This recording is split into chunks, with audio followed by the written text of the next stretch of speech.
everyone. Welcome to another episode of the Student Spotlight, where we showcase some of the work our past students have done. I'm Ingrid, and with me here today is Sophie, who participated in the Rethink Essay competition this year. And it is our pleasure to have her on this episode to have her share her experience with us. So to start things off, Sophie, could you tell us a little bit about yourself, where you're from, whether you're done with high school, and what your academic interests are? Yeah, of course. So my name's Sophie and I'm 18 and I've just finished college. So I've just finished doing my three A levels. This year I'm hoping to do another A level in English literature because it's not something that I did choose in like my college A levels, and then I'm hoping to go on to university after that. Could you share a little bit about how you discovered CCIR and this essay competition?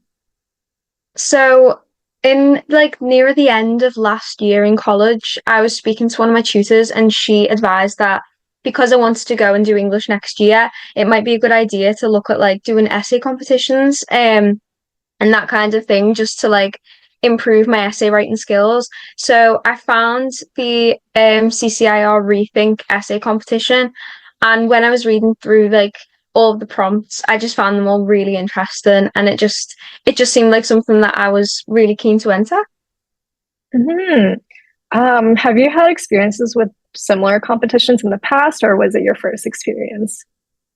In terms of essay writing competitions, this was my first experience, so it Mm. was quite, obviously with it being such like a research intensive thing. I'd never done that kind of intensive research before, so it was really interesting to do, and it just, yeah, I really enjoyed it. I'm really glad you did. For our listeners who are new to the Rethink Essay competition, it's an annual competition, and the mission has always been to promote critical thinking and exploration of a wide range of thought-provoking and often controversial subject matters.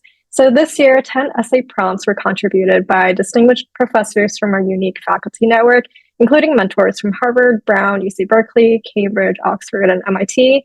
And along with each prompt, a list of recommended reading is also provided to encourage all students who are participating to dive into each subject matter from various perspectives. So, Sophie, you mentioned you were really interested in English. Which prompt did you choose, and what drew you to the topic? So I chose the linguistics prompt, and that was talking about like the role of a proper language and the idea of a proper language, and whether or not that played a role in upholding class distinctions within society today, and oppressing marginalised groups in society today. And I just thought it was taking a concept that was like, it's been such like a long standing concept of like, this is the right way to speak, this is the wrong way to speak, and it was looking at it from a different perspective, so how that actually might impact people and how that might impact how people are perceived. Yeah, this is really interesting because, like, just from hearing like someone's accent, you automatically think you know where they're from, but they could have such a, Yeah. different backstory than what you expect. So, what did you find out through your research, and what kind of argument were you trying to make through your writing? So the research that I conducted was, I wanted to look at both sides. So it would be very easy for me to say, like, it's a really negative thing to have this idea of like one proper language, you can't deviate from it. So I wanted to kind of get like a balanced argument. So I did a lot of research on both sides of the argument, and I found that upon looking at a really interesting like survey that I used within the essay, I think it was something like 70% of employers admitted to discriminating based on language and based on someone's accent, based on the way someone spoke. And I just thought that was like, that really shocked me. But then on the other side of that as well, it was like the idea of proper language, we do need it. Otherwise, we wouldn't be able to teach English. So it was a really fascinating argument on both sides. But the point that I did come to eventually was that, yeah, we need to have basic rules for how we speak and how we communicate. But I think we need to base those rules more on logic and clarity rather than what it has been built upon, which is just the preferences of people from the past, the preferences of sort of more upper class individuals. So yeah. Hmm. From your research, how does that kind of change? Like, what would you recommend? Like, for example, employers do when they look they're looking to hire individuals and kind of have them remain unbiased or like a lot more open-minded when they're looking to hire new people. Yeah, so I think the key thing is obviously we all have prejudices, we all make judgments. Like it's just a thing that we do as humans. We hear someone and we automatically think we know more about them than maybe we do. So I think in terms of employers, like you say, I personally think the key thing is just to be aware of those judgments that we make and to try and not let them cloud our like end decisions. So just because someone might speak in a way that's different, in a way that we mightn't be as familiar with, in a way that's not deemed proper, we should still hear what they have to say and ultimately make the decision based on which candidate for the job is a better candidate rather than how they might sound. Mm-hmm. Mm-hmm, mm-hmm. Walk us through the process of writing your essay because it seems quite daunting from reading the prompt to actually putting pen to paper or like fingers to keyboard and writing. How did you approach this competition? So, like you say, it was when I was reading through the prompts, I was like, how am I going to do this? Like, there's so much research involved. Obviously, there's planning your arguments. It was very daunting when I first looked at it. But the way I did it was I conducted my research first. So rather than getting kind of stressed out, what am I going to argue? I just found some books, so some from the reading list and then some from my college library. Actually, I was fortunate enough to have quite a good linguistics section in our college library. So I started with conducting a little bit of research, finding some authors that have maybe written about the topic. And then I started to kind of think of arguments based on what I'd read, maybe what I thought about them. And that helped me to come up with like an eventual argument and kind of structure it in the way that I wanted to. Mm-hmm. And was it your first time writing this type of essay before? Where, like, you did mention that this was your first essay competition, but I'm assuming that this is a lot more intensive than an essay you would write for regular classes. Yeah. How do you feel that it developed your confidence, going into higher education after doing an activity like this? So this definitely has improved my research skills, essay writing skills, critical thinking, putting an argument together. I'd done an extended project qualification before. I don't know, like, if anyone listening is familiar with it. It's you kind of do it alongside your A levels if you do A levels in the UK, and it's basically like an extended essay. But this was a lot more intense than that. So it's definitely improved my confidence in terms of writing essays and putting an argument together. Mm-hmm. So I think that the competition starts in January and then the deadline for submission is were in May. Did you take the whole time or did you kind of like I think it how was did that March when timeline I work? found it. It was later on in Oh March. no. It was near my birthday because my birthday is near the end of March, and I can remember like the two things. I was like, I might enter this, and I remember like entering it near in March, and I was like, I have long to do this, but I managed to do it in the end. Yeah, no, it worked out. Yeah, I guess like you did mention that you did go into with kind of thinking that it was a lot easier to argue that it's bad. Um, did you find that there was a lot of literature about the pro side of proper language and mhm. A lot of the literature from that argued like for it was much older literature. So I think now we're obviously a much well, you'd like to think we're a much more kind of accepting society. So writers today are a lot more critical of those kinds of like old ideas about like how we should and shouldn't speak.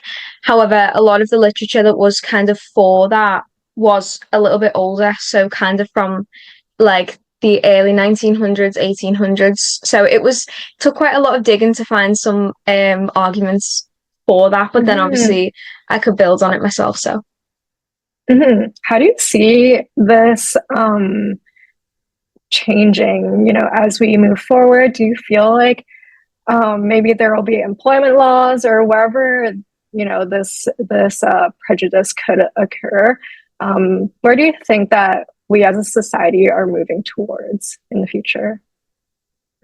I do think largely we're becoming a lot more aware of our differences. So not only the differences in like the way that we speak and in the way we communicate with each other in terms of like accents and that kind of thing, but I do think largely that we are moving in a positive direction in terms of accepting people's different accents and just rather than being critical. So one of the key points I actually did argue was I think rather than being critical, if we take an approach of being curious, so rather than being like, oh, this, like, I've never heard anyone kind of speak this way, this doesn't make sense to me. So rather than criticizing or maybe shying away from it, maybe being more curious and being like, I wonder if I can understand this. And I think that as a society, we are moving in towards like a direction of just trying to make better sense of other people rather than just judging Mhm. them and criticizing.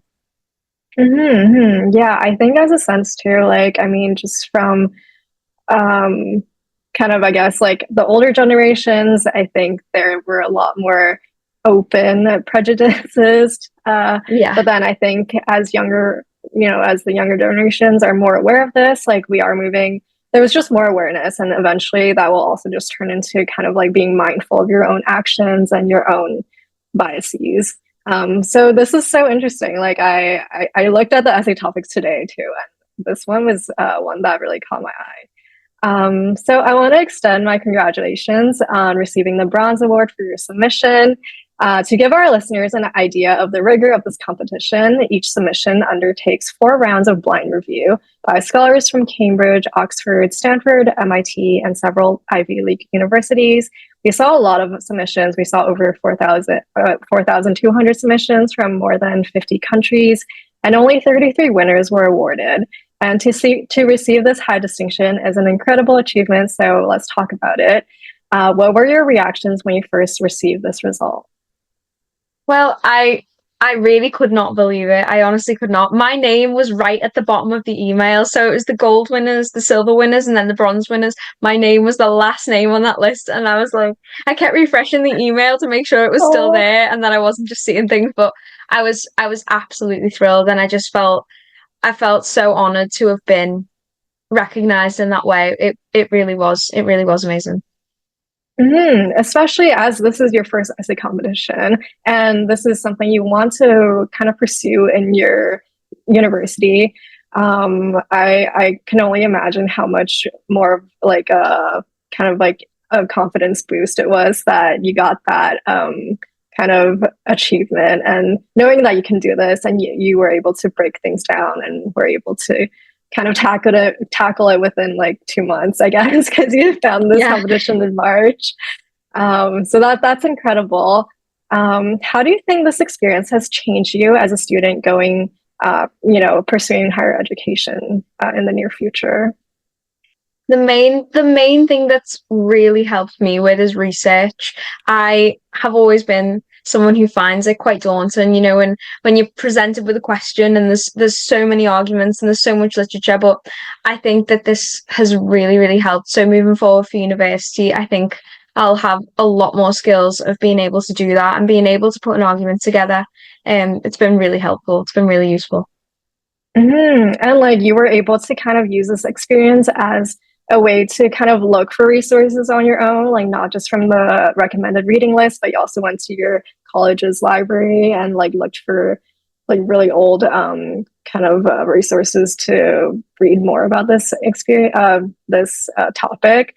I think it really like not only does it help like you with the writing and also just like being more confident with this type of academic writing, but also just the whole process of how to even approach it. So yeah, I feel like there's a lot of learning to be had. Definitely. And yeah, like as a celebration for the accomplishments of our participants, CCIR also hosted a symposium featuring Nobel laureate keynote speakers at the University of Cambridge this year, and Sophie was able to attend. Can you share with us a little bit about your experience and what it was like to be in that environment with other peers and scholars? So, in terms of the actual Nobel speeches and the research symposium, I actually did not get to attend. I attended the dinner on like the last night of the symposium. And I spoke to some incredible people. I was sat next to someone who had presented their research at the symposium. I was sat with other essay winners, professors, their family and friends, and it was such an incredible evening, such a lovely way to speak to so many different kinds of people from just all over the world and hear about their research and into their subject of interest. It was really amazing. Mm-hmm. Were you able to meet anyone else who also wrote on your prompt?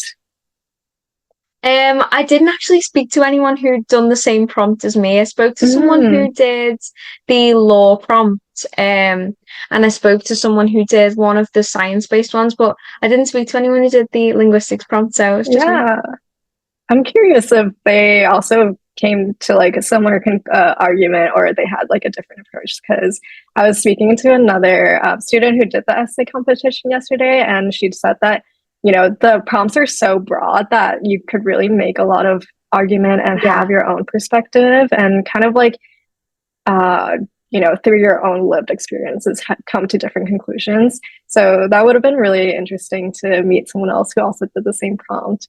That's near the end of my questions for you. I guess my last question for you was, what is your biggest learning from this competition? If you could sum it up in one sentence. The biggest thing I've learned, like throughout doing the whole experience, Mm-hmm, mm-hmm. the biggest thing that I've learned is when you are putting an argument together, when you're doing an essay, is to try and have fun with it. And like you said, try and like be influenced by your own experiences. Don't be afraid to like find the literature, find the arguments, find the authors, but don't be afraid to put your own spin on it. So if you have an opinion, you can use those authors to back up your opinion. So the main thing I learned was to not take it too seriously and to just have some fun with it, and it will pay off. Mm-hmm. Do you have anything else to share with our listeners before we conclude this episode? I would just say if anyone watching is thinking about entering next year and you don't know whether you've got the skills, you don't know whether you've got the time, I would say to just enter it because you just never know. And it really is so fun to find something that you're interested in and to just do so much research into a subject. It really is great. So I would say definitely enter. Thank you so much for sharing. This would conclude our episode for today. Again, thank you so much, Sophie, for joining us and sharing your experiences with our listeners. Congratulations once again with your success Thank you. with the Rethink Essay competition, and best of luck with all your future endeavors. Thank you.